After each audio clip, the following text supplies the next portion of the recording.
ইরানকে ঘিরে পারমাণবিক উত্তেজনার মধ্যেই হরমুজ প্রণালীতে সতর্ক অবস্থান নিয়েছে যুক্তরাষ্ট্র।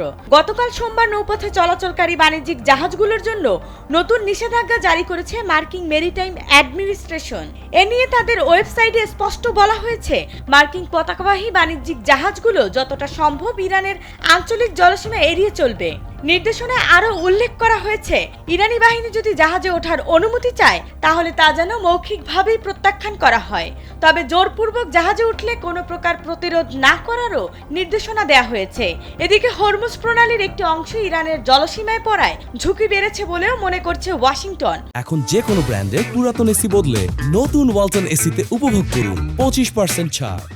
অতীতে ইরান হরমুজ প্রণালী বন্ধের হুমকি দিয়েছে। এছাড়াও বিভিন্ন সময় যুক্তরাষ্ট্রের বাণিজ্যিক জাহাজ ও তেলবাহী ট্যাঙ্কার আটক করেছে ইরান। তাদের অভিযোগ ছিল এসব জাহাজ চোরাচালানের সাথে জড়িত।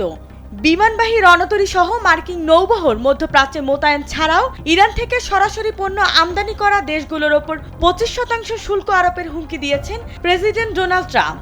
আর এতে করে নতুন যুদ্ধের আশঙ্কা মনে করছেন বিশ্লেষকরা।